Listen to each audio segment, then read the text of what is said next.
1 से 20 तक का क्वेश्चन जो भी होगा उसको डिस्कस करेंगे, फिर बाकी बचे क्वेश्चन को किसी और दिन एक बार फिर से काइनेटिक्स का क्लास लाकर डिस्कस कर लेंगे। वैसे अब 12th वालों का केमिस्ट्री का सिलेबस और फिजिक्स का सिलेबस तो शायद खत्म हो गया है, तो अब उन लोगों का रिवीजन क्लास थोड़ा मॉर्निंग ड्यूरेशन में ही बढ़ेगा। पास आउट वाले लोग भी थोड़ा ध्यान रखना, आपका भी ऑर्गेनिक केमिस्ट्री के बाद इलेक्ट्रोकेमिस्ट्री में स्टॉप ही करेंगे। सर से बात हो रहा था, वैसे तो सर तो बोल रहे हैं कि पढ़ा देने के लिए, लेकिन मेरे सजेशन से हम इलेक्ट्रोकेमिस्ट्री स्टॉप करने के मूड में ज़्यादा है, ताकि प्रॉपर वे में क्वेश्चन सॉल्विंग कर पाए। आप लोग जितना टॉपिक हो रखा है, अगर जितना पढ़ाई हो रखा है ऑलरेडी, केमिस्ट्री बहुत हो चुका है, मतलब इतना भी अगर ढंग से क्वेश्चन सॉल्विंग कर ले तो बेस्ट है। 1 महीना तो चाहिए होगा अपने को सॉल्विंग के लिए, तो इसीलिए बेटर होगा कि हम लोग रिविजन मोड में थोड़ा शिफ्ट हो जाए। सो ड्यूरेशन बढ़ेगा थोड़ा रिविजन का, थोड़ा इस चीज का ध्यान रखना। 1 मिनट। चलो, सो डिस्कशन वाले पार्ट में मूव करते हैं। क्वेश्चन नंबर 1 एक बार देखते हैं क्या है। The half life of decomposition of gaseous aldehyde. अरे यार, ये तो बहुत प्रॉब्लमेटिक चीज है भाई। The half-lives of decomposition of gaseous aldehyde, acetaldehyde at constant temperature, but at initial pressure of 364 and 170 mm of Hg were 410 seconds and 880 seconds respectively. Hence, order of reaction is. हाँ ठीक है। So basically हम लोगों को order of reaction निकालना है। इसके determination में लास्ट क्लास में याद होगा 3-4 तरीके हम लोगों ने यूज किए थे। एक हाफ लाइफ मेथड भी था, उसमें ग्राफिकल मेथड था, हाफ लाइफ मेथड था, इस तरीके की मल्टीपल चीजें थी। सो हाफ लाइफ मेथड में इनिशियल प्रेशर दे रखा होता है और उसके हिसाब से हाफ लाइफ का वैल्यू दे रखा होता है। सो बेसिकली हाफ लाइफ जो वैल्यू होता है वो inversely proportional to initial concentration पर पावर n-1 होता है। सो बेसिकली हम लोग क्या करते हैं कि जो 2 अलग अलग हाफ लाइफ होंगे उसका रेशियो ले लेना प्रेफर करते हैं, T2/T1। So this will be equal to A1/A2 और पावर n-1। इस इक्वेशन के इस एक्सप्रेशन को ध्यान रखना बहुत यूजफुल रहता है। ऊपर T2 टाइम है तो यहाँ पे A1 रहेगा, उल्टा जस्ट रहता है। सो T2 दे रखा है यहाँ पे 410 एंड 880। चलो 880 ले लेते हैं ऊपर, और 410 नीचे आ गया, और सामने A1/A2। A1 मतलब 364 हो जाएगा और A2 वाला पार्ट हो जाएगा 170 के बराबर। इस पर पावर 1/2 की, सॉरी n-1 की बात कर सकते हैं। सो अपने कैलकुलेशन में यार एग्जैक्ट डिवीजन टाइप्स तो कुछ नहीं दिख रहा, 880 और 410 दिख रहा। अच्छा ठीक है, सो डबल से थोड़ा ज्यादा दिख रहा है। ये सब कैलकुलेशन थोड़ा ध्यान रखना, नहीं भी हो सकता है, देखते हैं एक बार ट्राई करके। 410 और 880 दिख रहा है, मतलब 2 से थोड़ा सा बड़ा वैल्यू है। 2 टाइम्स मतलब 820 आएगा, उससे तो बड़ा ही वैल्यू है। 170 का 2 टाइम्स करेंगे तो 340 होगा, यहाँ भी उससे बड़ा वैल्यू है, थोड़ा ही बड़ा वैल्यू है। सो देख के मालूम पड़ रहा है कि जो भी रेशियो हम लोगों का पहले वाले पार्ट में है, यहाँ पे डिवीजन करने पे जो रेशियो होगा 2 पॉइंट समथिंग, एग्जैक्टली वही चीज यहाँ भी आना चाहिए 2 पॉइंट समथिंग। क्या है वो समथिंग हमको नहीं पता, बट 2 पॉइंट समथिंग दोनों तरफ आ रहा। So 2 point something is equal to 2 point something पर पावर n-1। तो यहाँ से अगर हम लोग ऊपर रिलेशन निकाले 2 पॉइंट समथिंग पर पावर कुछ नहीं मतलब 1 है, n-1 इज इक्वल टू 1, यहाँ से n इज इक्वल टू 2 निकल के आएगा, मतलब सेकेंड ऑर्डर रिएक्शन होना चाहिए। ऐसा कोई ऑप्शन है? पहला ऑप्शन आंसर है। आंसर करेक्शन एक बार करते चले जाना, लाइक आंसर देखते चले जाना कि जो हम आंसर बोल रहे हैं वही सेम है या फिर कुछ कैलकुलेशन। कभी कभी हम जल्दी में कैलकुलेशन एरर करेंगे, आप लोग के लिए एडवाइजेबल नहीं है, बट मेरा काम है क्वेश्चन सॉल्व करने का तरीका दिखाना। कैलकुलेशन में अगर कुछ एरर है तो चलो ठीक है, हम इग्नोर करके चल सकते हैं। मोस्टली आंसर देख लिया करना बस। Question number 2, a reaction which is second order has a rate constant. Second order reaction है, रेट कांस्टेंट 0.002 लीटर पर मोल पर सेकेंड। ठीक है, तो यूनिट डेप्थ कोई फर्क नहीं पड़ रहा, रेट कांस्टेंट ऐसा ही होता है। If the initial concentration of the reactant 0.2, how long will it take for the concentration to become 0.0400?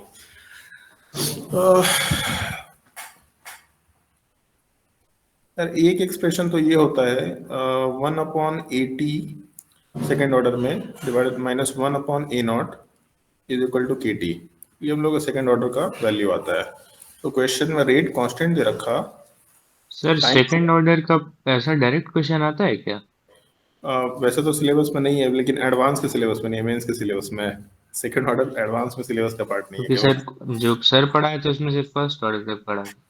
नहीं, सेकंड ऑर्डर में हम लोग चाहे तो कुछ जुगाड़ लगा के काम कर सकते हैं, कुछ इन्फॉर्मेशन तो होता है ना अपने पास, उससे काम चल जाता है। मतलब ये एक्सप्रेशन याद रखने की मोस्टली जरूरत नहीं होनी चाहिए। बट एनीवे हम तो लास्ट क्लास में बोल रहे थे एक्सप्रेशन याद रख लो, क्योंकि सेकंड ऑर्डर मेंस के सिलेबस में एडवांस के सिलेबस में नहीं, ये उल्टा है। इस साल पता नहीं एनसीईआरटी में अगर नहीं है तो क्योंकि सिलेबस रिड्यूस हुआ है तो हो सकता है हट जाए, बट एनीवे खैर देख लेते हैं एक बार। सो रेट कांस्टेंट के दे रखा यहाँ पे, इनिशियल कंसंट्रेशन दे रखा, फाइनल कंसंट्रेशन दे रखा। सो 1/0.04 माइनस 1/0.2 और is equal to rate constant k 0.02 into T, ऐसा कुछ वैल्यू आ रहा है। पॉजिटिव आएगा ये, हाँ पॉजिटिव ही आना चाहिए। 1/0.04 कितना आना चाहिए? सो बेसिकली 100/4 की बात कर रहे हैं हम लोग, और यहाँ पे 10/2 की बात कर रहे हैं। यहाँ पे 5 हो जाएगा, 100/4 का मतलब 25 हो जाएगा। 25 माइनस 5 मतलब 20 हो गया। 20 is equal to 0.002 into T. So ये दो कैंसिल आउट होता दिख रहा है 10, बहुत बड़ा वैल्यू यार। 0.001 मतलब क्या 3 जीरो होना चाहिए, 10,000 टाइप्स कुछ वैल्यू होना चाहिए। 10,000 ऑप्शन फोर्थ आंसर कंसिडर कर सकते हैं। सो ठीक है, फोर्थ ऑप्शन है, बट चलो मान लेते हैं कि सेकेंड ऑर्डर रिएक्शन अपने काम कर रही है, बट सवाल एडवांस में आएगा अगर ऐसा आता भी है तो। एडवांस के लिए सवाल इतना लंबा नहीं सॉल्व कर सकते मेरे हिसाब से। सेकेंड ऑर्डर अगर नहीं है तो एक्सप्रेशन के बिना कैसे काम कर सकती है, थोड़ा देख के चल सकते हैं। अगर हम लोग ऐसा बोले, हाफ लाइफ याद है किसी को? सेकेंड ऑर्डर का हाफ लाइफ क्या होता है? ऑल्दो क्वेश्चन तो सॉल्व हो गया, बट स्टिल हम एक और तरीका ट्राई करने की कोशिश कर रहे हैं। सेकेंड ऑर्डर का हाफ लाइफ किसी को याद है क्या होता है? सेकेंड ऑर्डर का हाफ लाइफ का एक्सप्रेशन याद रखना, वो अच्छा एक्सप्रेशन है, वो याद रखने वाला एक्सप्रेशन होता है।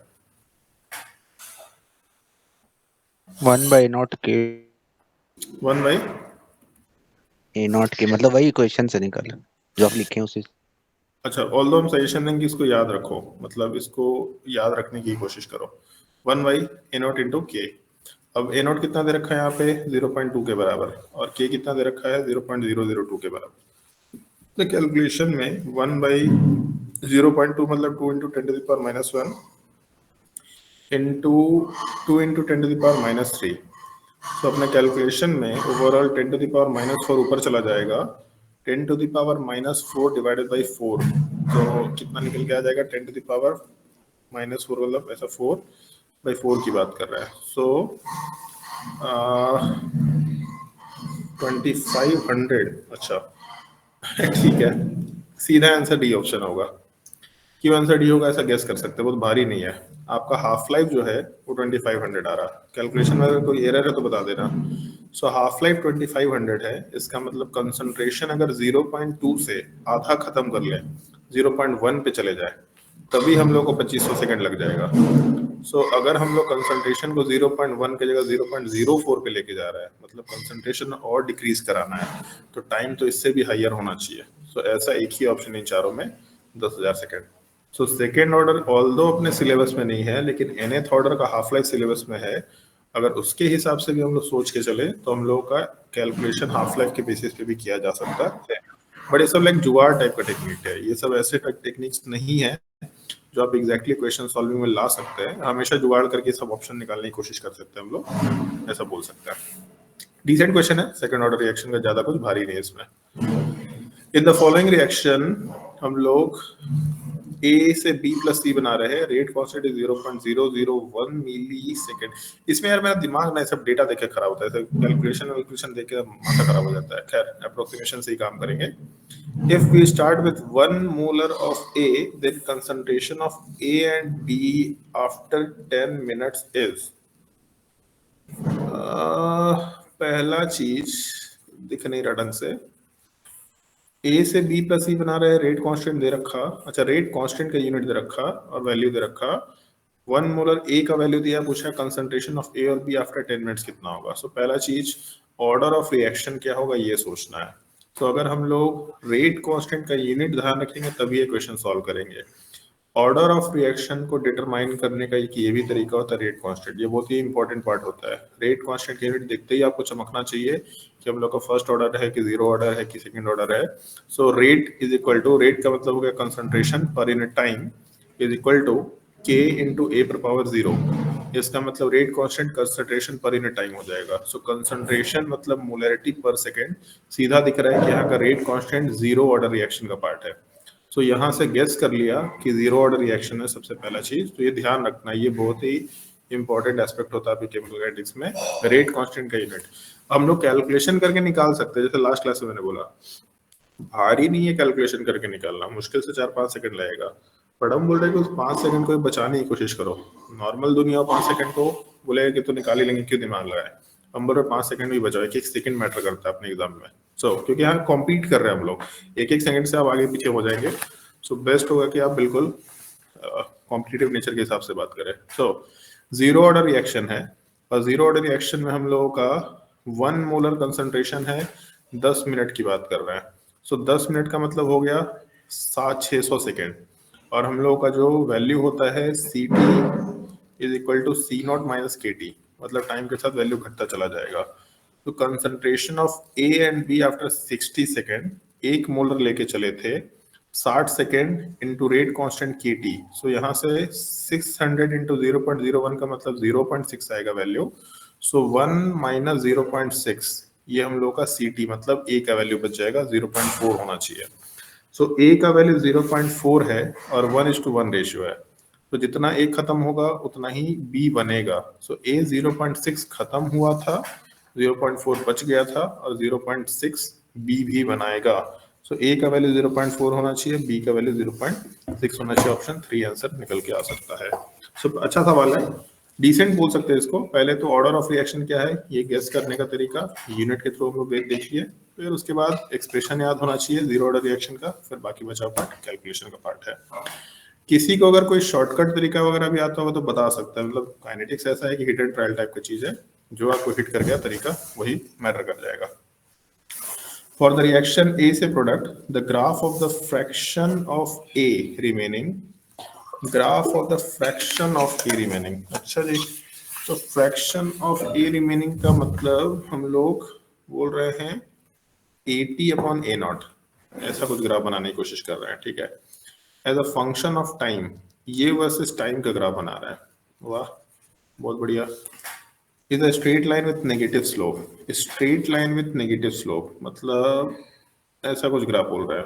अच्छा, the order of the reaction is therefore, ये भी पार्ट है जो हम लास्ट क्लास में बोले थे, ग्राफिकल नेचर आपको मालूम होना चाहिए। खैर अच्छा क्वेश्चन है, क्वेश्चन का लैंग्वेज थोड़ा डिफरेंट, हम लोग फ्रैक्शन के टर्म में बात नहीं करते, नॉर्मली कंसंट्रेशन वर्सेस टाइम की बात करते हैं।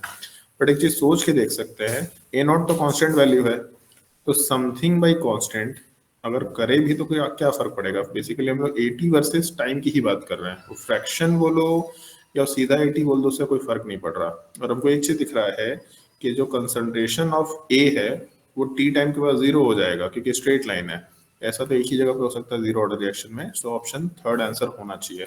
क्वेश्चन डिसेंट है, बट क्वेश्चन फास्टली सॉल्व करने के लिए ग्राफ का रीडेबिलिटी, ग्राफ के एस्पेक्ट्स को समझना, ऑर्डर ऑफ रिएक्शन से, ग्राफ का क्वेश्चन सॉल्विंग में क्या क्या पॉइंट मैटर करता है, ये नहीं कि बस याद कर ली कि हाँ zero order reaction finite time में खत्म होता है। मुझे ग्राफ में दिख रहा है कि वैल्यू 0 पे जा रहा है, ऐसा तो केवल जीरो ऑर्डर रिएक्शन में ही होता है और कहीं भी नहीं होता। सो मेरे हिसाब से ऑप्शन 3 आंसर हो जाना चाहिए। बट अच्छा सवाल है, लाइक लैंग्वेज थोड़ा नया दे दिया कंफ्यूजन करने के लिए, बट अच्छा है।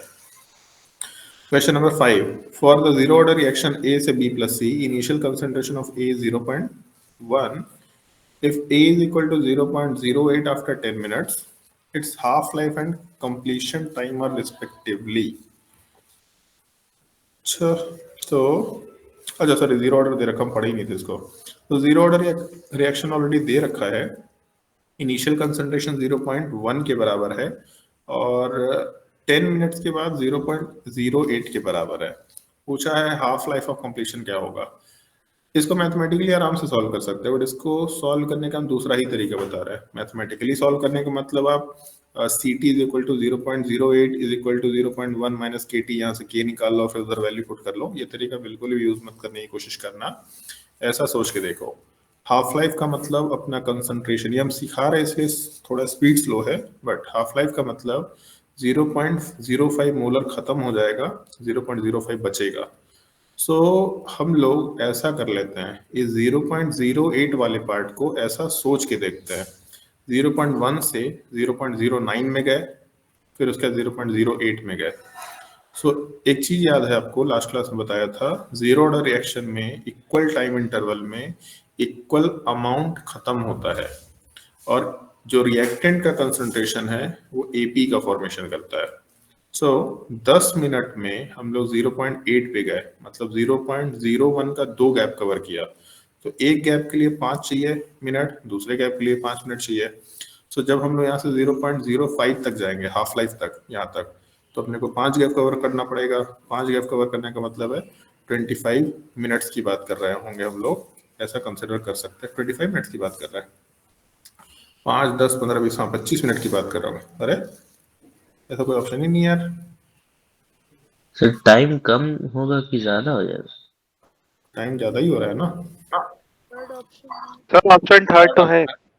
ओ सॉरी हम देखे ही नहीं, पता नहीं। हाँ ठीक है, तो टाइम 25 मिनट्स, मतलब 0.01 खत्म करने के लिए 5 मिनट चाहिए, तो अगला 0.01 खत्म करने के लिए 5 मिनट चाहिए। वहां से 0.06 में जाएंगे, 0.05 में, सॉरी 0.07 में जाएंगे, 0.06 में जाएंगे, 0.05 में जाएंगे।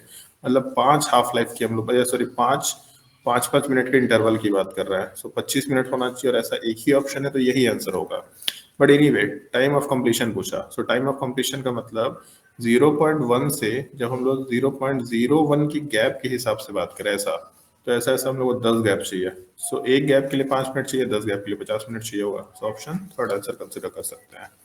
ये स्टैंडर्ड तरीके सही है, बट इस तरह का जुगाड़ वाला तरीका सीखो थोड़ा, जो हाफ लाइफ से या इक्वल टाइम इंटरवल से क्वेश्चन को किसी भी तरीके से रिलेट करता हो। मतलब हम जब भी क्वेश्चन सॉल्व करते हैं काइनेटिक्स में, स्पेशली इस तरह का हाफ लाइफ निकालना या कंसंट्रेशन निकालना, हमेशा इन 3 प्रॉपर्टी के बेसिस पे बात करते हैं, तीन प्रॉपर्टी के बेसिस पे, कि इक्वल टाइम इंटरवल पे equal fraction, equal time interval पे इक्वल अमाउंट, एपी का फॉर्मेशन, जीपी का फॉर्मेशन, एचपी का formation.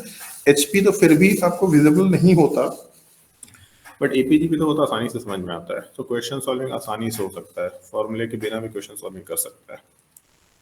Question number 6, decomposition of HI on gold surface. Decomposition of HI on gold surface, ये तो kinetics का part है क्या? अच्छा सॉरी, जीरो ऑर्डर रिएक्शन दे रहेगा, चलो ठीक है। तो डिकम्पोजिशन ऑफ HI जब डिकम्पोज करेगा तो H2 + I2 बनाएगा। On gold surface is a zero order reaction, ठीक है।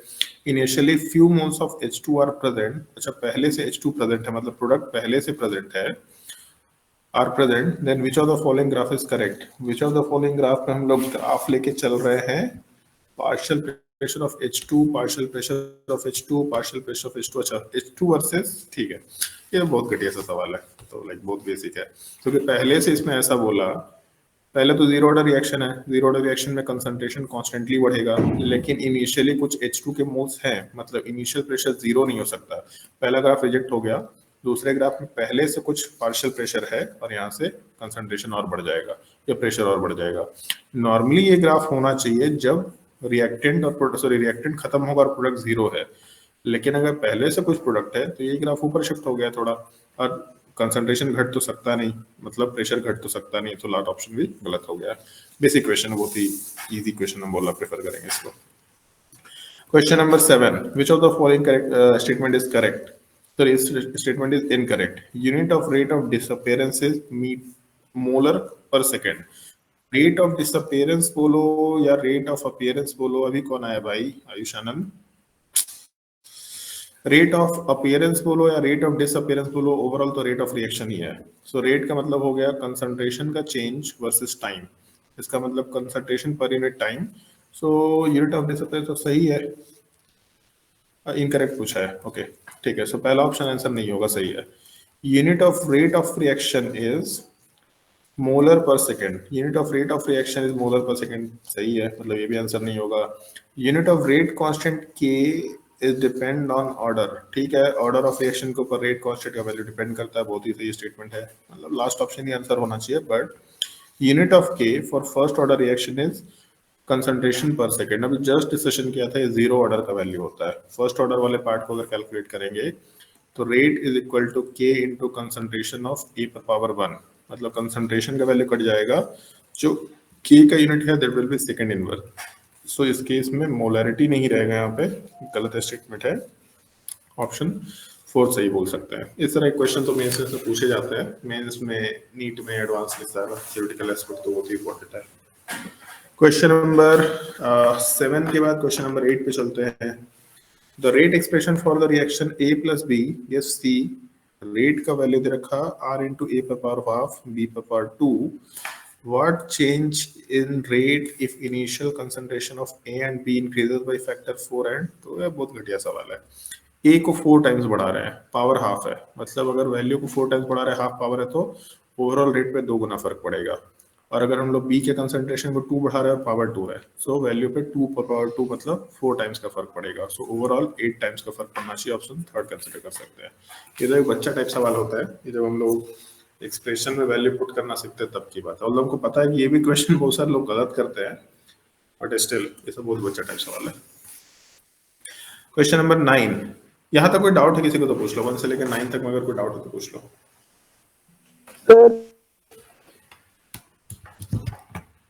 आगे तो कुछ बोल, आवाज ही नहीं है, क्या बोला? सर ये क्वेश्चन नंबर 2 में परसेंटेज वाइज कर सकते हैं? क्वेश्चन नंबर 2 में परसेंटेज वाइज कर सकते हैं, किस सेंस में परसेंटेज करना चाह रहा है? मतलब इनिशियल कंसंट्रेशन 0.2 दिया है तो उसको 100% मान लेंगे, उसके हिसाब से फिर 0.0400 को कन्वर्ट करेंगे। सही से तो बताओ, क्या बोला, हमको समझ ही नहीं आया। मतलब 0.2 मोलर जो दिया हुआ है उसको पहले 100% मान लेंगे और उसके बाद 0.04 उसका 1% हुआ ना, तो फिर उसके बाद कर लेंगे 0.02 100% मानो, सॉरी 0.002 को 100% मानेंगे, 0.2 को 100% मानेंगे।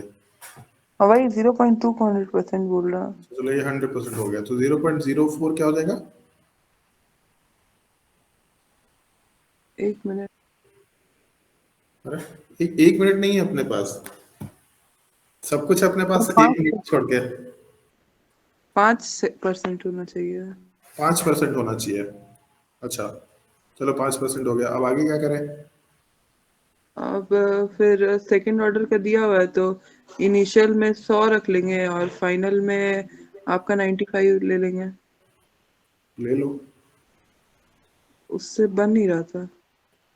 तो परसेंटेज के टर्म में काम नहीं कर सकते, इसलिए नहीं बन रहा था।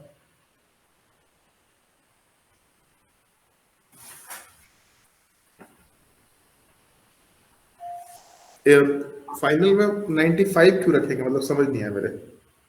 मतलब 5% खत्म हो गया ना, तो उसके इसलिए 95 कंसंट्रेशन टू बिकम, तो कौन से स्कूल से पढ़ता है?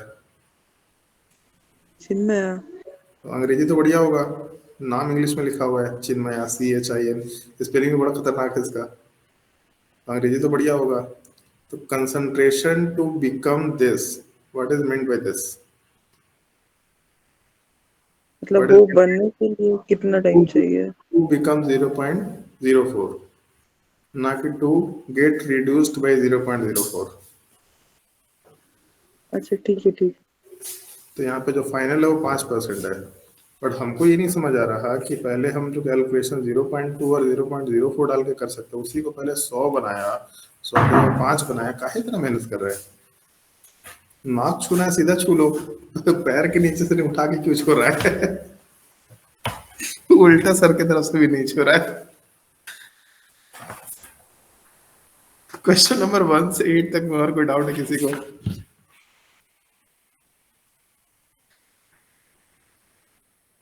डाउट है तो पूछो ना यार, कोई बढ़िया सा कोई डाउट पूछो यार।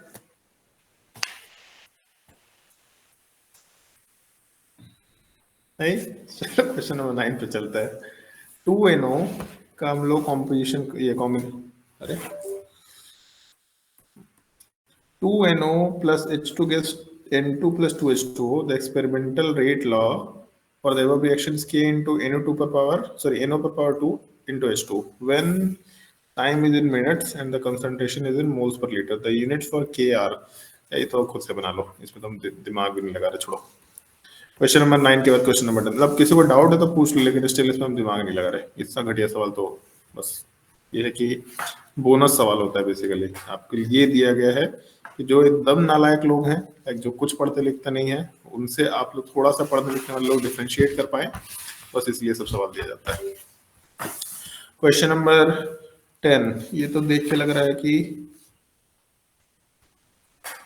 क्या लग रहा है देख करके, रेडियो एक्टिविटी का सवाल है। अच्छा, ए वाला पार्ट m से z से m दे रखा है एटॉमिक नंबर मास नंबर, यहाँ से z-4 में जा रहा है, अच्छा सीधा z-4 में जा रहा है, बहुत बढ़िया, और m-8 में जा रहा है। अच्छा, अल्फा पार्टिकल बना रहा है, बढ़िया सवाल है, बहुत अच्छा सवाल है ये, क्योंकि हम लोग इसमें दिमाग लगाने की कोशिश नहीं करेंगे अल्फा पार्टिकल पढ़ के। क्यों अच्छा है? क्योंकि अल्फा पार्टिकल का मतलब होता है हीलियम 2+, हीलियम का मोलर मास हो जाएगा 4 और एटॉमिक नंबर हो जाएगा 2। सो यहाँ पे 4 का डिफरेंस है एटॉमिक नंबर में, और मास में 8 का डिफरेंस है। इसका मतलब एक अल्फा पार्टिकल नहीं है, 2 अल्फा पार्टिकल निकल रहा है, तो इसीलिए सवाल बहुत अच्छा लगा।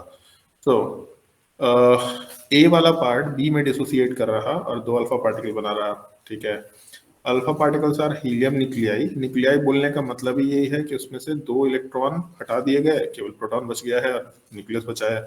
सो 2 इलेक्ट्रॉन जैसे ही आप हटा देंगे तो प्रोटॉन और न्यूट्रॉन बच जाएगा केवल, और ये दोनों केवल न्यूक्लियस में रहता है, तो इसलिए उसको हीलियम न्यूक्लियाई बोल दिया करते हैं। So will form helium gas by trapping electron. अच्छा, alpha particle are helium nuclei, so will form helium gas by trapping electron, ठीक है, जहां से भी उसको इलेक्ट्रॉन मिलेगा उससे हीलियम गैस में कन्वर्ट होगा। The radioactive disintegration follows first order kinetics, ठीक है, starting with 1 mole of A in a 1 liter closed flask at 27 degrees Celsius. Pressure developed after 2 half-lives is approximately 1 mole A के लेके चले हैं और 1 litre का फ्लास्क है, टेम्परेचर दे रखा है और प्रेशर पूछा है 2 हाफ लाइफ के बाद। अच्छा सवाल दिख रहा है। सो पहला चीज, ए वाला पार्ट खत्म होगा लेकिन जीरो तो नहीं हो सकता, क्योंकि हम लोग फर्स्ट ऑर्डर रिएक्शन की बात कर रहे हैं। बी भी गैसेस फॉर्म में है और अल्फा पार्टिकल भी लास्टली गैसेस फॉर्म में आएगा, बढ़िया है। यहाँ पे भी part half life, last class में एक चीज बताया था, इक्वल टाइम इंटरवल में इक्वल फ्रैक्शन खत्म होगा। इक्वल फ्रैक्शन खत्म होने का मतलब इनिशियली अगर ए है तो एक हाफ लाइफ में a/2 खत्म होगा और a/2 बच जाएगा। सो इक्वल फ्रैक्शन खत्म, सॉरी इक्वल परसेंटेज खत्म होगा। परसेंटेज बोलो या फ्रैक्शन बोलो सेम ही चीज है, क्योंकि फ्रैक्शन को 100 से मल्टीप्लाई करेंगे तो परसेंटेज होगा। सो फर्स्ट ऑर्डर रिएक्शन के इक्वल टाइम इंटरवल में इक्वल परसेंटेज या इक्वल फ्रैक्शन खत्म होता है और रिएक्टेंट का कंसंट्रेशन जीपी का फॉर्मेशन करता है। सो पहले हाफ लाइफ के बाद a/2 बचेगा, दूसरे हाफ लाइफ के बाद हम लोग a/4 की बात कर सकते हैं। सो ओवरऑल हम लोग का जो इनिशियल कंसंट्रेशन है वो a/4 बच जाएगा, इसका मतलब 3/4 खत्म हो रहा होगा। सो हम लोग ऐसा कर सकते हैं कि जो a वाला पार्ट है, इस a वाले पार्ट में 1/4 बचेगा, 3/4 खत्म हो चुका है यहाँ से। सो जब 3/4 खत्म होगा तो 1:1 रेशियो या 3/4 बचेगा, और यहाँ 2 अल्फा पार्टिकल है, इसका मतलब उसका 2 गुना बचेगा। सो ऐसा कर लेते हैं 2 × 3/4 या 6/4, लास्टली तो मोल्स ही कैलकुलेट करना है। तो 1/4 + 3/4 + 6/4, ये टोटल नंबर ऑफ मोल्स आ रहा है, क्योंकि प्रेशर निकालना PV = nRT को दिखाई दे रहा, क्योंकि टेम्परेचर दे रखा, वॉल्यूम दे रखा, नंबर ऑफ मोल्स कुछ खत्म हुआ था, कुछ बना था। So total number of moles 1/4 plus, अच्छा ठीक है, 1/4 + 3/4 तो 1 ही हो गया, प्लस 6/4, इतने नंबर ऑफ मोल्स है। सो 10/4 मोल्स फाइनली प्रेजेंट होगा। PV = nRT का मतलब प्रेशर = nRT/V 10/4 इंटू R का वैल्यू 1/12 है, इंटू टेम्परेचर 27 डिग्री सेल्सियस को केल्विन में कन्वर्ट करेंगे तो 300 आना चाहिए, और वॉल्यूम दे रखा है 1 लीटर। सो किसी काम का नहीं है, पूछा है अप्रोक्सीमेटली, चलो और आसान कर दिया जिंदगी। सो अगर हम लोग 12 वाले पार्ट को डिवीजन में डालेंगे तो कितना आएगा भाई? 4। ये कैलकुलेशन तो हमको भारी दिख रहा। 3, ठीक है, 3 से कैलकुलेशन कर सकते हैं। 4 यहाँ पे 100 हो गया, यहाँ से आ गया 25, 6 पॉइंट समथिंग इंटू 10 मतलब 60 पॉइंट समथिंग कुछ होना चाहिए, या फिर ऐसे ही कुछ वैल्यू होना चाहिए। थर्ड ऑप्शन 61.588 कर सकते हैं। मतलब एग्जैक्ट आंसर तो कभी जिंदगी में कैलकुलेट मत करना, रफ ही आंसर कैलकुलेट करेंगे, तो उसके हिसाब से ऑप्शन थर्ड आंसर कंसिडर कर सकते हैं। फिर से वही, जो फर्स्ट ऑर्डर रिएक्शन में इक्वल फ्रैक्शन या इक्वल परसेंटेज या जीपी का फॉर्मेशन होता है उसी के थ्रू क्वेश्चन सॉल्विंग हुआ है। अच्छा क्वेश्चन ये भी, मतलब एक्चुअल में इसको तो हम रेडियो एक्टिविटी का सवाल बोलेंगे भी नहीं, कहने को रेडियो एक्टिविटी का सवाल है, बट है तो ये सिंपल फर्स्ट ऑर्डर का सवाल। Question number 11, match the order of reaction property 1 property 2। ये खुद से बना लो, ये सेल्फ करो, ये आसान सवाल है। जीरो ऑर्डर में हाफ लाइफ क्या होता है, ये मेरे हिसाब से इसमें डिस्कशन का कुछ पार्ट नहीं है, इजी है। For the reaction A + 2B gives C + D dx/dt, मतलब रेट की बात कर रहे हैं, K × A × B per power 2. Initial pressure of A and B are respectively 0.6 atm and 0.8 atm at a time when pressure of C is, अच्छा C तो product है, C is 0.2 atm, rate of the reaction relative to initial value। अच्छा question है। पहला चीज, rate of the reaction तो पूछा है, लेकिन रिलेटिव टू इनिशियल वैल्यू पूछा है। रिलेटिव का मतलब हम लोग आर फाइनल की बात कर रहे हैं with respect to R initial. So rate constant का अगर एक्सप्रेशन हम लोग डालें, ऑलरेडी दे रखा है a × b power 2, so value put करके कैलकुलेशन कर लेते हैं, ज्यादा टाइम नहीं खराब करेंगे। 0.6 डालेंगे यहाँ पे और 0.8 डालेंगे। सो रेट कांस्टेंट k × 0.6 × 0.8 का होल स्क्वायर, और C के बारे में बोला है 0.2 बन गया।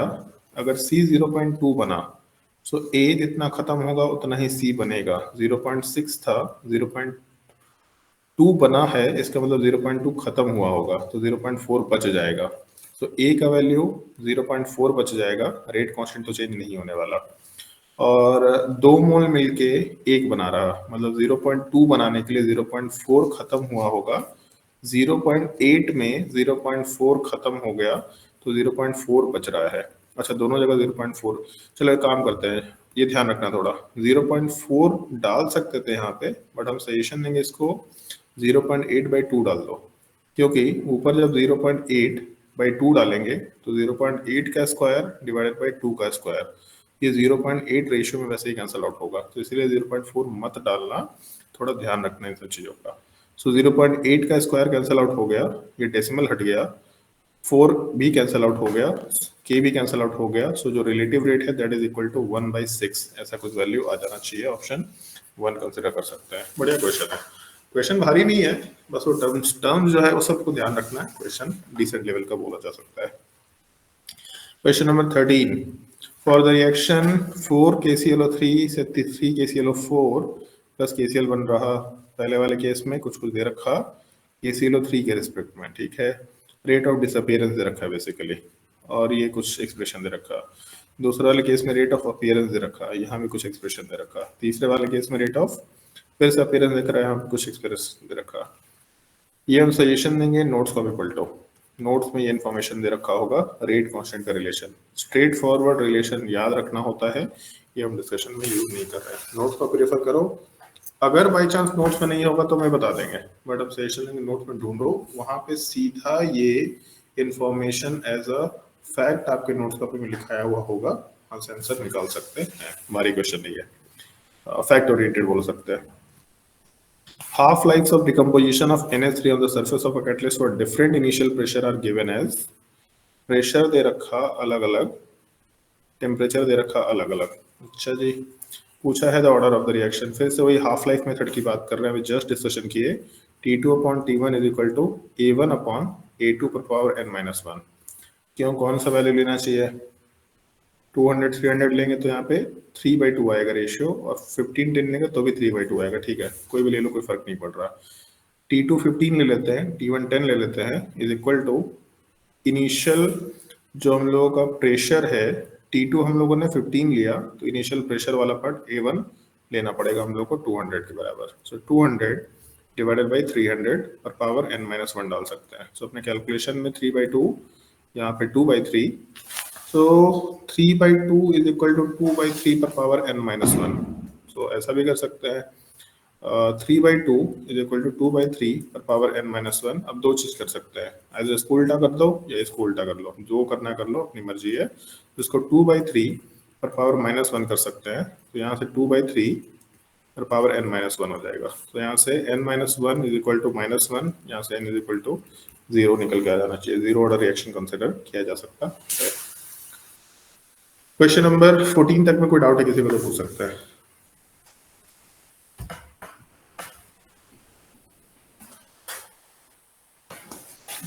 क्वेश्चन नंबर 14 के बाद क्वेश्चन नंबर 15 की बात करते हैं।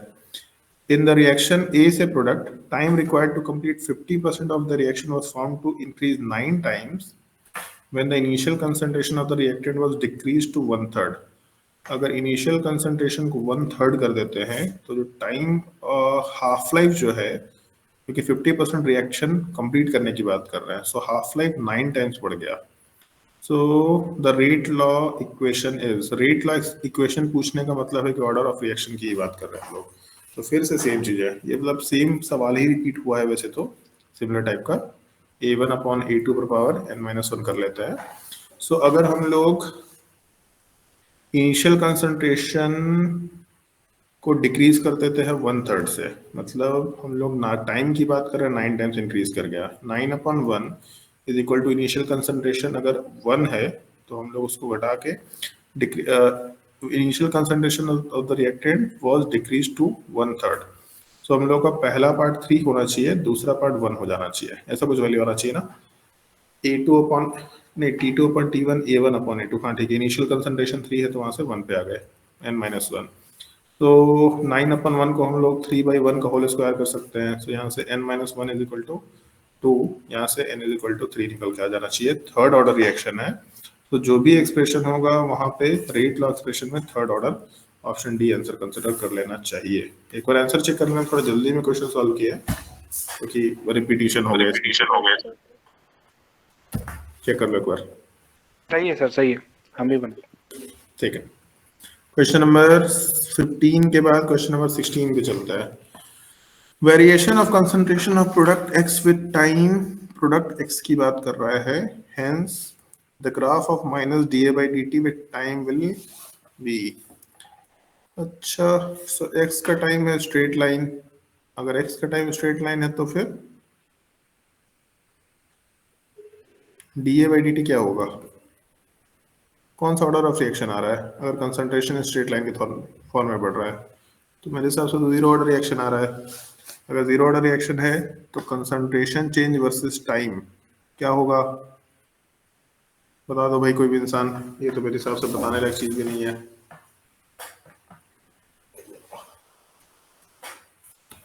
कांस्टेंट ही रहेगा ना, कुछ डिस्कशन तो इसमें करने लायक चीज नहीं है। इतना आसान सवाल होता है क्या काइनेटिक्स में, एडवांस वाले सवाल करवा लेते ज्यादा बेटर होता है, इसमें माथे नहीं खराब हो रहा है। मतलब हम फालतू भी सोचे थे कि पहले ट्राई करके आ जाएंगे, देख लेंगे क्वेश्चन क्या है नहीं है। आगे क्वेश्चन पता नहीं कितना तक, हम कितना तक बोले थे, 20 तक बोले थे, 25 तक बोले थे, 25 मन नहीं कर रहा मैं 25 तो डिस्कशन करने का, थक गया। कल मेरा छुट्टी है तो हम सोच रहे कि पहले रेस्ट कर ले, मतलब लगातार एकदम नॉन स्टॉप हो गया काम। The rate constant for the reaction A से 2B is 1 into 10 to the power minus 3, ठीक है, moles per liter per minute। Concentration per unit time, मतलब जीरो ऑर्डर ही रिएक्शन की बात कर रहे हैं हम लोग, रेट कांस्टेंट दे रखा। If the initial concentration of A is 1 mole per litre, what would be the concentration of B after 100 minute. 100 minute के बाद क्या होगा। सो रेट कांस्टेंट का value 10 to the power minus 3 per mole, sorry 10 to the power minus 3 mole per minute है। एक minute में 10 to the power minus 3 खत्म हो रहा और B का कंसंट्रेशन पूछा है, तो ऐसा कर लेते हैं, एक मिनट में 10 टू द पावर माइनस 3 खत्म हो रहा है, तो 100 मिनट में कितना खत्म होगा, तो इसका 100 गुना खत्म हो जाएगा, मतलब 10 टू द पावर माइनस 1 खत्म होगा, और जितना A खत्म होगा उसका 2 गुना B बनना चाहिए। तो अगर 0.1 खत्म होगा तो फिर 0.2 बनना चाहिए। ऑप्शन 2 आंसर कंसिडर किया जा सकता है, ऑप्शन 2 आंसर होना चाहिए। एक बार आंसर देख लो इसका। सही है सर। ये सवाल समझ आया किसी को कैसे सॉल्व किया, क्योंकि हम बहुत ही ज्यादा शॉर्टकट तरीका है, जुगाड़ टाइप की चीज निकाल दिया, तो एक्सप्लेन करना होगा फिर से। सर हाँ, इसका आंसर वैसे 0.9 दिया हुआ, क्या बात कर रहा है। वैसे गलत है, दो तरीके से बनाए थे तो 0.2 ही आ रहा था। If the initial concentration of A is 1, देखिए देख लेते यार, जीरो ऑर्डर तो है, और सी टी, क्योंकि हम जुगाड़ से करते होते रहे, कभी कभी को डाउट होता है कि गलत ना बना दे। C T is equal to C minus C naught minus के टी, ये हो गया 10⁻³ इंटू 100, सो 0.9 हो गया ये। तो सी टी जो है वो 0.9 है, मतलब खत्म कितना हुआ, 0.1 खत्म हुआ। अगर 0.1 खत्म होगा तो 0.2 बनेगा, गलत दे रखा है 0.9। 0.9 तो कितना अमाउंट ए का बच गया, इसका आंसर है।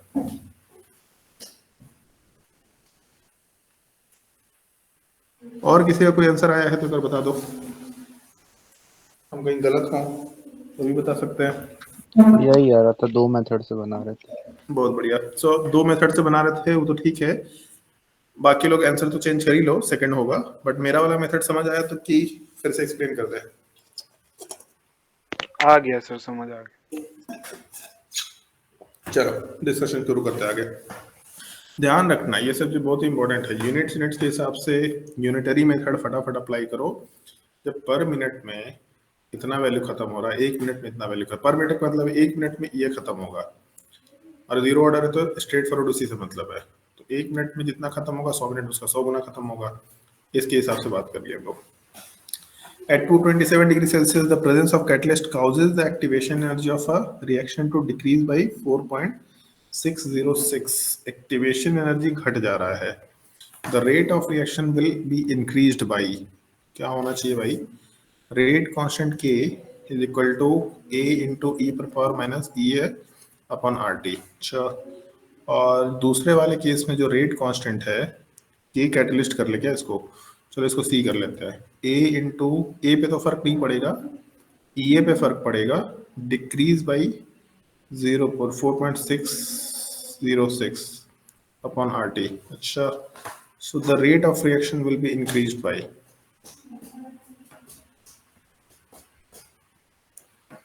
क्या कैलकुलेशन कर, मेरा दिमाग नहीं काम कर रहा है इसमें। 227,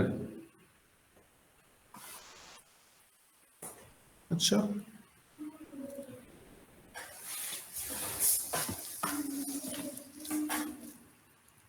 the rate of reaction will be increased by Kc upon K is equal to A, तो कैंसिल आउट हो जाएगा, E पर पावर माइनस में हम लोग कॉमन ले लेते हैं, ई ए माइनस 4.606 ई ए माइनस ई बी। अच्छा, तो ये तो कैंसिल आउट हो जाएगा, प्लस साइन में चला जाएगा, माइनस साइन के साथ ही रहने दे क्या इसको, नहीं, एक सेकेंड, क्या करना चाह रहे हैं हम। K C upon K is equal to, A cancel out हो जाएगा रेशियो वाले पार्ट में, ई पर पावर माइनस नीचे में से ऊपर वाले को माइनस कर ले रहे हैं, सो ई ए माइनस 0.46 प्लस साइन के साथ ही जाना था, छोड़ देते हैं 4.606 बाई आर टी, और इसमें से हम लोग माइनस की जगह प्लस कर ले रहे हैं ई अपॉन आर टी को, तो आर टी तो कॉमन ही हो जाएगा, ई ए कैंसिल आउट ही हो जाना है, 4.606 प्लस में आएगा, ओवरऑल वैल्यू बच रहा है 4.606 अपॉन आर टी। क्या होगा ये, कुछ होता है क्या ऐसा वैल्यू? ln log को ln में कन्वर्ट करते हैं 2.303 करके आते हैं। लॉग, एक तो किलो कैलोरी दे रखा, तो आर का वैल्यू 2 ले लेंगे यहाँ पे, तो 2.303 आ जाएगा, और नीचे टेम्परेचर दे रखा है 227 का मतलब हो गया 273 प्लस 27 300 प्लस तो 500। अच्छा, इससे क्या होगा, log लेंगे, ln लेंगे दोनों साइड, तब दोनों जाके साइड माइनस लेंगे, तो ln k2 by k1 आ जाएगा, माइनस करेंगे तो उससे आसान ln के सी बाई के इज इक्वल टू कितना आ जाएगा, 2.303 बाई 500, ऐसा ही आएगा, ऐसा फिर 2.303 अगर ले लें, सो लॉग के सी बाई के इज इक्वल टू 2.303 बाई 500, सो अपने में ये कैंसिल आउट हो जाएगा, और तो ये कैसा वैल्यू आ गया, 1/500 आ रहा है, ऐसा क्या कैलकुलेशन जो हम नहीं सोच पा रहे हैं यहाँ पे।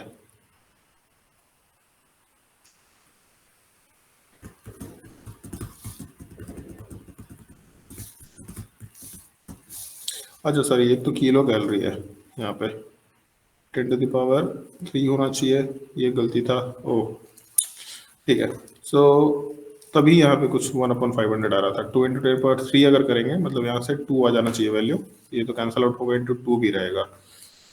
सो log something is equal to 2, इसका मतलब k/kc, kc/k is equal to 10⁻² आ रहा है, मतलब 100 टाइम्स का वैल्यू दिख रहा है, 100 टाइम्स बढ़ जाना चाहिए। ठीक है, मतलब ये मैथमेटिकल पार्ट मेरे लिए नया था, हम इस तरीके से क्वेश्चन कभी सॉल्व नहीं करते हैं, हमको नहीं पता ये। खैर बट आप लोग को मैथ्स ज़्यादा अच्छा आता है, हम मैथ भूल चुके हैं। भूलना नहीं चाहिए इस तरह का चीज़, वो तरीका तो है ही, इस तरीके से सॉल्व तो कर ही लेंगे, बट मेरे लिए ये चीज़ थोड़ा सडन था, इसलिए मेरा दिमाग नहीं काम किया इसमें क्या करें। आप लोग मेरे हिसाब से इसको आसानी से सॉल्व कर सकते हैं। खैर ये पार्ट शायद आपको याद होगा, कैटलिस्ट जब हम लोग पढ़ते तो वहीं पे आता है, रेट कांस्टेंट नॉर्मल केस में और रेट कांस्टेंट कैटलिस्ट के केस में। सो जो वेरिएशन है ये वैल्यू पुट करने पे, रेशियो लेने पे ये तो कैंसिल आउट हो जाएगा, बाकी वैल्यू में भी से कुछ माइनस प्लस हो जाएगा। बस एक चीज हम ध्यान नहीं दिया, यहाँ पे किलो कैलोरी दे रखा है, तो किलो कैलोरी मतलब 10⁻³ के फैक्टर को मल्टीप्लाई करना है, एक छोटा सा कैलकुलेशन का पार्ट मिस हो गया था। ठीक है, अच्छा क्वेश्चन ये, मतलब कैटलिस्ट वाले थ्योरी से रिलेटेड अच्छा क्वेश्चन है ये, ऐसा क्वेश्चन तो पूछना भी चाहिए। Half life of the reaction H2O2 H2O plus half O2 बना रहा aqueous liquid O2 is independent of the initial concentration of H2O2। Half life independent है, ऐसा तो केवल फर्स्ट ऑर्डर रिएक्शन में होता है। सो डिकम्पोजिशन ऑफ पेरोक्साइड वैसे फर्स्ट ऑर्डर रिएक्शन होता है, याद रखना है तो कर लो, कोई दिक्कत नहीं है। Volume of O2 gas after 20 minutes is 5 litre at 1 atm and 27 degree Celsius. After completion of the reaction is 50 reaction. Completion of the reaction मतलब इनफाइनाइट टाइम की बात कर रहे हैं, कंप्लीशन ऑफ रिएक्शन तो होगा नहीं। The rate constant is volume of O2 gas after 20 minutes is 5 litre at 1 atm and ठीक है, and after completion of the reaction is 50 litre. Completion of reaction ये 50 लीटर है, तो पूछा है द रेट कांस्टेंट इज। तो आपको याद होगा रेट कांस्टेंट का एक्सप्रेशन हम लोग लिख रहे थे, तो लास्ट क्लास में ऐसा कुछ एक्सप्रेशन था, और अभी तक हमको एक भी क्वेश्चन ऐसा मिला नहीं है। KT is equal to first order वाले पार्ट का एक्सप्रेशन क्या होता है, ln C0/CT। ln A/T, ऐसा ही कुछ लेते हैं।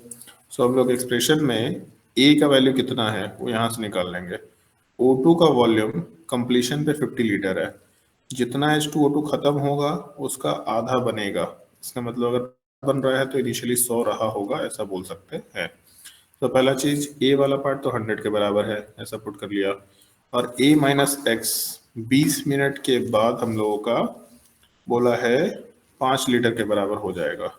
सो अगर हम लोगों का O2 का वॉल्यूम 5 के बराबर हो रहा है 20 मिनट के बाद, ठीक है, सो बस वैल्यू पुट कर सकते हैं। तो टाइम में हम लोग का यूनिट तो दिया नहीं है, खैर पर मिनट में ही आंसर दे रखा है। सो अपने कैलकुलेशन में rate constant K is equal to 1/20, ln के बाद बचा यहाँ पे 100 डिवाइडेड बाई 100 - 20, इसका मतलब हम लोग सॉरी एक सेकेंड गलत बोल रहे हैं, अगर O2 का 5 लीटर बन रहा है तो इसको बनाने के लिए H2O का 10 खत्म होना चाहिए, तो X का वैल्यू 10 हो जाएगा, 100 - 10 या मतलब 90 की बात कर सकता है। तो अपने कैलकुलेशन में K का वैल्यू यहाँ से आ जाना चाहिए, मेरे हिसाब से इसमें तो कोई दिक्कत नहीं होना चाहिए। एक तो 50 है, 45 है, ln का 2.303 हो जाना चाहिए। सो इन दोनों में क्या डिफरेंस है, अच्छा ये डिफरेंस है, ऑप्शन थर्ड आंसर हो जाना चाहिए। क्वेश्चन भारी नहीं है, डिसेंट क्वेश्चन बोलेंगे इसको, बट ऐसा ही क्वेश्चन होता है काइनेटिक्स में। मतलब आपको ये गेस करना था बस कि कंप्लीशन पे 50 लीटर बन रहा है तो इनिशियल कंसंट्रेशन A का क्या है। खैर ये सब क्वेश्चन ऐसे हैं जो अगर आपने एक बार भी लाइफ में सॉल्व कर रखा है तो मोस्टली आपको इस तरह के एस्पेक्ट समझ में आ जाएंगे। अभी तक तो डिसेंट ही क्वेश्चन दिख रहा है। Question number 20, a first order reaction is 20% complete in 10 minutes, calculate the rate constant of the reaction। 10 minute में सॉरी 20% कंप्लीट हो रहा है, तो इसका मतलब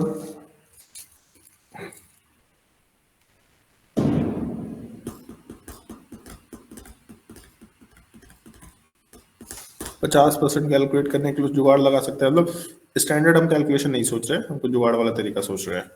ये क्या हो सकता है, 20% कंप्लीट मतलब 20% खत्म होगा 10 मिनट में, सो इक्वल टाइम इंटरवल में इक्वल फ्रैक्शन खत्म होता है। अगर 10 मिनट में 20% खत्म हो रहा तो उसके अगले 10 मिनट में अगला 10% खत्म होगा, नहीं 20 का मतलब जो पॉइंट बच जाएगा उसका 20% खत्म होगा, मतलब 80 का 20% खत्म होगा 16। शुरू में 20 होगा, फिर उसके बाद अगले 10 मिनट में 16% खत्म होगा, तो टोटल हो गया 36, फिर बचेगा 74।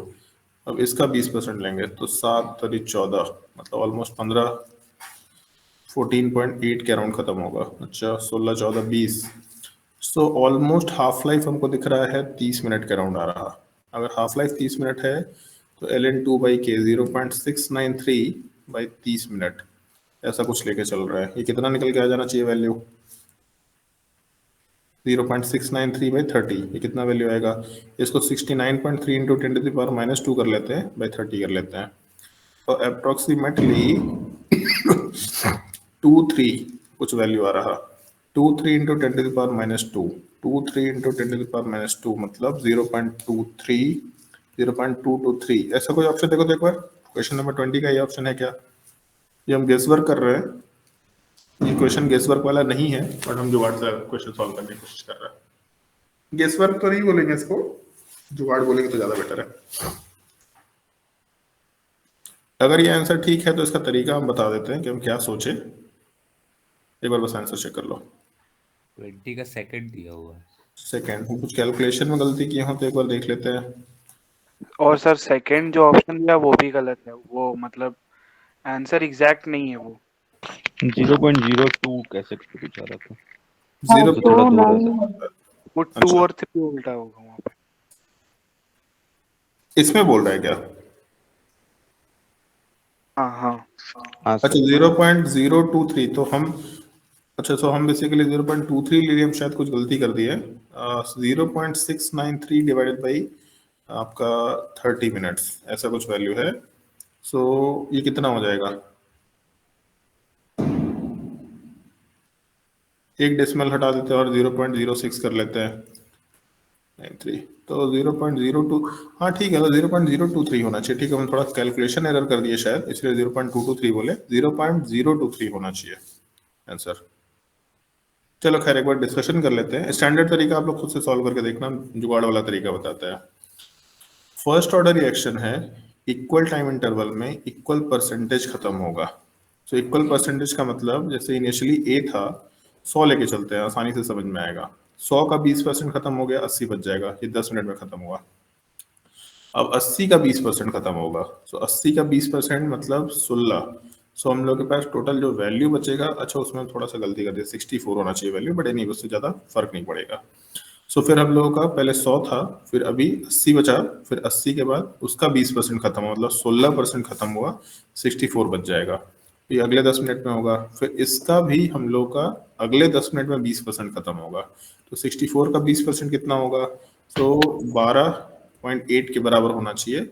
64 में से अगर 12 हटाएंगे तो 52 बचेगा, 0.8 हटाएंगे तो 51.2 कुछ ऐसा वैल्यू आना चाहिए।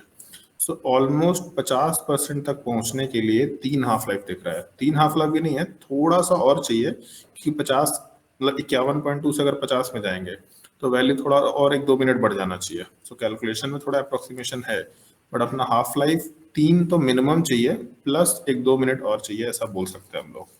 सो अपने कैलकुलेशन में जो हाफ लाइफ है वो ऑलमोस्ट 31 मिनट के अराउंड आ रहा है।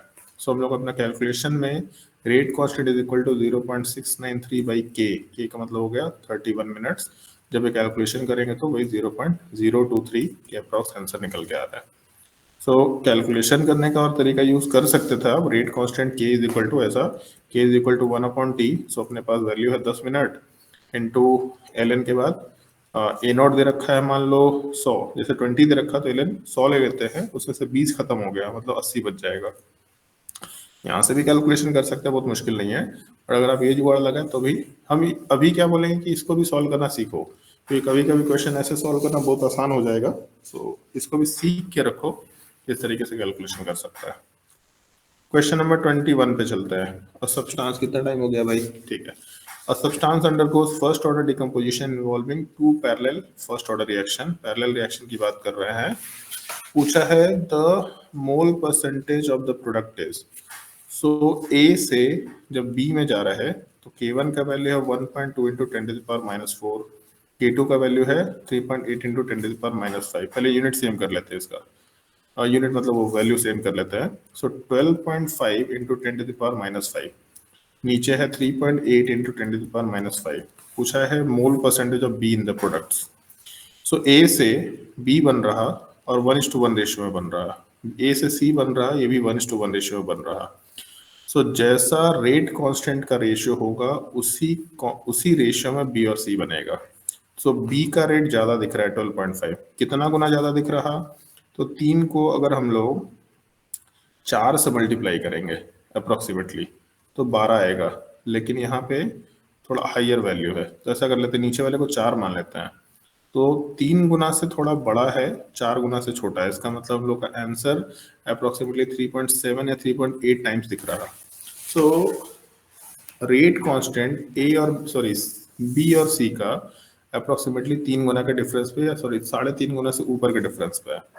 सो इसका सिंपल सा मतलब है, इसको 4 ही मान के चलते हैं कैलकुलेशन आसान करने के लिए. इसका मतलब ये है कि जब C का 1 मोल बनेगा तो B का 4 मोल अप्रोक्सीमेटली बनेगा. तो 3.78 कुछ बनेगा. लेकिन जब C का 1 मोल बनेगा तो मान लेते हैं कि B अप्रोक्सीमेटली 4 मोल बनेगा. मोल परसेंट ऑफ B बोला. मोल परसेंट ऑफ B का मतलब 4 divided by total number of moles into 100. तो अपने कैलकुलेशन में 20 चौको 80 के अराउंड कुछ वैल्यू आना चाहिए. दो वैल्यू दिया है, ऑल्दो है तो डिफरेंस में, एक तो लाइक 70 से कम है, पर ठीक है थोड़ा एग्जैक्ट कैलकुलेशन कर ले तो ज्यादा बेटर है. 3.8 और ऊपर 12.5 दे रखा है. कितना आएगा रेशियो? 125/38. ये क्या वैल्यू आना चाहिए? नीचे को 40 तो मान ही सकते हैं, 40 से तो कम क्या ही लेंगे इसको.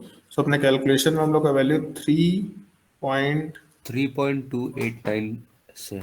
3.2. चलो ठीक है 3.2 ले लेते हैं. तो जब नीचे वाले का 1 मोल बनेगा तो ऊपर का 3.2 मोल बनेगा. सो अपने कैलकुलेशन में B का परसेंटेज 3.2 डिवाइडेड बाई 4.2 इंटू 100 ऐसा कैलकुलेशन आएगा. 32/42 इंटू 100. 32/42 अगर करेंगे तो ये कितना आना चाहिए? 7/28. 0.76. 0.76 आ जाएगा. हाँ. इतना एग्जैक्ट है तो आ जाएगा. तो फिर तो 76% होगा. पैरेलल रिएक्शन तो क्या ही है, मतलब लाइक बोलने का चीज है कि ए से बी बन रहा है, ए से सी बन रहा है, लेकिन एक जगह का रेट कांस्टेंट ज्यादा है, एक जगह का रेट कांस्टेंट कम है. और क्योंकि यहाँ रेशियो ध्यान रखना 1:1 है. अगर यहाँ रेशियो 1:2 होता तो फिर हम लोग का ऊपर अगर नीचे 1 मोल बनता तो ऊपर का मोल इसका डबल बन जाता. ऐसा कुछ हम लोग सोच के चल सकते थे. मतलब इसको पैरेलल रिएक्शन के सेंस में मत सोचो, नॉर्मल सेंस में सोचो, क्वेश्चन सॉल्विंग आसानी से हो जाएगा. Question number 22. रिएक्शन A2 से B बन रहा. Involve the following mechanism. A2 से 2A fast, A being intermediate. ठीक है. A plus B K2 product slow. The rate law expression for the mechanism. ठीक है. सो रेट का एक्सप्रेशन अगर लिखेंगे, rate will be directly proportional to या rate constant K into A into B. But intermediate के term में कभी काम नहीं कर सकते. सो ऊपर जो K इक्विलिब्रियम है that will be equal to A⁴ divided by active mass of A2. So कभी भी हम लोग इंटरमीडिएट के टर्म में काम नहीं कर सकते. इसका सिंपल सा मतलब है कि हम लोग A का एक्सप्रेशन निकालेंगे. So A will be equal to root under of K equilibrium into root under of A का कंसंट्रेशन या A2 का कंसंट्रेशन. इसको पुट कर लेंगे हम लोग रेट लॉ के एक्सप्रेशन में तो हम लोग का आंसर निकल के आ जाएगा. जब इसको पुट करेंगे तो इक्विलिब्रियम कांस्टेंट का अंडर रूट और ये रेट कांस्टेंट ये दोनों खत्म हो जाएगा. जिनको रेट लॉ का एक्सप्रेशन नहीं समझ आता तो बता दो, इसको हम थोड़ा सिंपल वे में थोड़ा धीरे धीरे एक्सप्लेन कर देंगे क्योंकि ये चीज ऐसा है जो पूछने लायक सवाल है. अगर आता है तो फिर हम फास्टली एक्सप्लेन करेंगे इसको. सो K इक्विलिब्रियम और K कांस्टेंट, नया कांस्टेंट K बन जाएगा और A की जगह पे रूट अंडर A आना चाहिए. सो रूट अंडर A2 का कंसंट्रेशन आना चाहिए. सो B पर पावर 1 होगा एंड इसके अलावा A पर पावर हाफ होना चाहिए. B पर पावर 1, A2 पर पावर हाफ होना चाहिए. A2 पर पावर नहीं, ऑप्शन थर्ड आंसर कंसिडर कर सकते हैं. A2 पर पावर हाफ और B पर पावर 1. ये हम लोग का रेट लॉ का एक्सप्रेशन है. अगर किसी को इस मैकेनिज्म को लिखने में दिक्कत हो तो बता देना, हम इसको एलैबोरेट कर देंगे क्योंकि हमको नहीं ध्यान है कि लास्ट क्लास में मैकेनिज्म वाली चीज हम लोग का डिस्कशन में आया था. सर बहुत तेज हो गया थोड़ा सा, फिर से बताइए ना। ठीक है, सो ऐसा बोल रहे हैं कि रेट लॉ का expression is equal to rate constant के into active mass of A into active mass of B. और ऊपर ऐसा था A2 is directly proportional, sorry A2 और इक्विलिब्रियम में 2A दे रखा, तो इसका K इक्विलिब्रियम का एक्सप्रेशन लिख लेते हैं। सो K इक्विलिब्रियम A पर पावर 2 अपॉन A2 ऐसा लिखा जा सकता है। अगर यहाँ से A का कंसंट्रेशन या एक्टिव मास निकाले तो पहले A2 को दूसरे साइड मल्टीप्लाई कर देते हैं, फिर अंडर रूट ले लेते हैं। So under root of K equilibrium, इसको अलग ही कर लेते हैं, under root of K equilibrium into under root of A2 भी लिखा जा सकता है। कभी भी हम लोग रेट लॉ के एक्सप्रेशन को इंटरमीडिएट के टर्म में नहीं रख सकते, तो हम लोग इस इंटरमीडिएट को यहाँ से रिप्लेस कर लेते हैं। So rate is equal to K into root under K equilibrium into root under active mass of A2 into active mass of B। ये दोनों कांस्टेंट को मिला के कोई नया कांस्टेंट K डैश बना लो, और बाकी बचेगा रूट अंडर ऑफ या फिर A2 पर power half into active mass of B। तो ऐसा हम लोग का रेट लॉ का एक्सप्रेशन आएगा, जिसमें दोनों रिएक्टेंट के टर्म में हम लोग एक्सप्रेशन डाल रखे हैं। ऑप्शन सी, समझ आया? Yes sir. Question number 23। अब मन नहीं कर रहा मेरा क्वेश्चन डिस्कशन करने का, बाकी क्वेश्चन को ट्राई करो। हाँ चलो, एक ये सवाल है 25। जो लोग स्कूल का एग्जाम दे रहे हैं, रट लो इस सवाल को। हाफ लाइफ अगर दे रखा है 99.9 खत्म होने में कितना टाइम लगेगा? ठीक है, रट लो इस सवाल को, स्कूल के एग्जामिनेशन में सवाल आता ही आता है, मेंस में भी आता है, बट स्कूल के एग्जाम के लिए रट लो। आपके हाफ ईयरली में या प्री बोर्ड में तो आ ही चुका होगा, मेंस में पूछा जाता है, सॉरी बोर्ड के एग्जाम में पूछा जा सकता है। ये दो क्वेश्चन हम तुम्हारे ऊपर छोड़ते हैं, अगर किसी को कोई डाउट है तो पूछ लो। बाकी 26 से लेकर के बाकी जो रिमेनिंग क्वेश्चन होंगे, हमको नहीं पता कि आगे हल्का सवाल है, आसान सवाल, भारी सवाल क्या दे रखा। सो आगे के जो क्वेश्चंस होंगे किसी दिन केमिकल काइनेटिक्स का सेकंड राउंड ऑफ डिस्कशन कर लेंगे हम लोग, उसमें फिर से एक बार रिकैप हो जाएगा, ऐसा बोल सकते हैं। तो आज के लिए क्लास यहीं पे एंड करते हैं। कल कौन सा टॉपिक करना है डिस्कशन? कोऑर्डिनेशन। कोऑर्डिनेशन कंपाउंड, ठीक है। चलो, तो कल कोऑर्डिनेशन कंपाउंड का डिस्कशन करेंगे। कुछ थियोरेटिकल एस्पेक्ट तो हम वैसे ही कल बता देंगे क्वेश्चंस में ही, और कुछ थ्योरी का डिस्कशन भी कर लेंगे। कुछ थ्योरी का डिस्कशन होगा और बाकी साथ ही साथ क्वेश्चन सॉल्विंग भी करते चले जाएंगे। सो कल हम लोग कोऑर्डिनेशन कंपाउंड शुरू करते हैं। कुछ पूछना है, किसी को कोई डाउट है तो पूछो। तो चैप्टर वाइज टेस्ट में पहले कौन सा चैप्टर का टेस्ट होगा? चैप्टर वाइज टेस्ट में जो मन में आएगा उस चैप्टर का टेस्ट ले सकते हैं। ऐसा भी कर फिर वही या फिर कोई भी? ऐसा भी कर सकते हैं कि अगर आपको खुद से किसी पार्टिकुलर चैप्टर का टेस्ट देना है तो वो भी आप दे सकते हैं। या मेरा इसका रिवीजन हो रखा है, फिर उसके क्लास में बैठने की जरूरत नहीं पड़ेगी आपको। या फिर हम तो ऐसा भी सोच रहे हैं कि जिन जिन टाइप चैप्टर्स का रिवीजन होता जा रहा है उसी का टेस्ट उसी ऑर्डर में करो तो ज़्यादा बेटर है, ताकि रिवीजन हो गया, फिर उसके बाद चैप्टर भी क्वेश्चन चैप्टर वाइज टेस्ट हो गया तो पता चल जाएगा कि अभी हम लोग किस लेवल पे हैं चैप्टर वाइज में। उसके हिसाब से हम आपको बता देंगे कि फिर आपको फर्दर रिवीजन करना है कि रिवीजन नहीं करना है। मतलब है कि मान लो कि एक बार हम रिवीजन कर चुके हैं, क्वेश्चन भी ठीक ठीक लेवल पे आ गया मेरा, अब क्यों फालतू में क्लास में बैठ के टाइम खराब करना है। फिर तो क्वेश्चन सॉल्विंग करो और डाउट पूछते जाओ, जितना क्वेश्चन सॉल्विंग करना है डाउट पूछना, क्योंकि नेक्स्ट वीक के बाद से मेरा क्लास एकदम कम हो जाएगा। सो अभी मैक्सिमम 1 या 2 बैच में कहीं कुछ क्लासेस होंगी, हम खाली रहेंगे तो हम डाउट सॉल्विंग आराम से करेंगे। आपको जब डाउट पूछना है, जो डाउट पूछना भेजना, लैपटॉप पे बैठे रहेंगे, स्क्रीन शेयरिंग करके डिस्कशन कर लेंगे, फिर सॉल्यूशन बना के हम आपको भेजते चले जाएंगे। सो सॉल्यूशन के ऑर्डर से ही कर लेते हैं। Solution, GOC, stereoisomerism, kinetics, alkyl halide, aryl halide, alcohol, इसी ऑर्डर में काम कर लेते हैं। तो अभी सिर्फ शुरुआत में केमिस्ट्री का ही चैप्टर टेस्ट होगा? नहीं, मैथ्स फिजिक्स दोनों को लेना शुरू करेंगे। तो अभी जो वेडनेसडे को है ना, वेडनेसडे या थर्सडे को, कौन सा होगा पहला? उसमें भी हम सोच रहे हैं कि तीनों डाल सकते हैं। वैसे 2 घंटे का टेस्ट है, तो 1 ही घंटे का टेस्ट लेना है। सर लोगों से पूछ लेंगे मैथ्स और फिजिक्स में क्या टॉपिक रखना, हम सर लोगों से पूछ के बता देंगे। ठीक। और कुछ किसी को पूछना है? सर टाइमिंग क्या रहेगा टेस्ट का, बस वो बताइए। 2 लोग बोल दिया, एक आदमी बताओ। टाइम क्या रहेगा टेस्ट का? टाइम पासवर्ड वालों को तो कोई टाइम नहीं होता। कब से है सर? अगले वीक में डाला हुआ है 12th वाले लोगों के शेड्यूल में, बट अगले वीक में आप जब भी लेना पेपर लेना, हम सुमित जी को बोल देंगे, सुमित जी अपना बना करके आपको दे देंगे। सर वो कोऑर्डिनेशन में आइसोमेरिज्म वाला बोले थे ना कि एक टेबल बताइएगा। टेबल उत्कर्ष सर बताएंगे, वो शॉर्टकट उनका है। हम जेनरिक वे में डिस्कशन कर लेंगे किसी दिन। आप लोगों से ऐसे डिस्कशन हो चुका था कोऑर्डिनेशन कमांड में, देखना कैसे है कि ऑप्टिकली एक्टिव कमांड की रिएक्टिव है। टेबल वाला काम उत्कर्ष का है, वो बता देंगे। उनका क्लास ही नहीं लग रहा। ले लेंगे वो क्लास, अगले वीक से ले लेंगे। वो तो शेड्यूल में खाली ही नहीं हो रहा है, तो कहाँ से क्लास लेंगे? पासवर्ड बैच में क्लास चल रहा है शायद, उनका क्लास ले लेंगे वो। और कुछ सर हम्म, माइक्रोफोन लगा के क्लास लीजिएगा ना, क्यों? रिकॉर्डिंग बहुत खराब है आपका। अच्छा चलो ठीक है, माइक का जुगाड़ कर लेते हैं हम। हाँ सर, बट किसी दिन तो रिकॉर्डिंग अच्छा आता है, किसी दिन खराब आता है, इसका क्या मतलब है? किसी किसी दिन आपका लैपटॉप गुस्सा हो जाता है। अच्छा, अब तुमको इन्फॉर्मेशन नहीं मिलता है? तो क्या बताएं अब, पिछला क्लास छूट गया था ना, आप इंटर ही नहीं करे। हाँ तो हम ये भी तो बोले कि टाइम पे आया करो। हाँ ये भी बात है, लैपटॉप धोखा दे दिया था सर। ओहो सही बात है। चलो बकवास नहीं करो, जाके पढ़ाई करो। Yes sir, bye sir.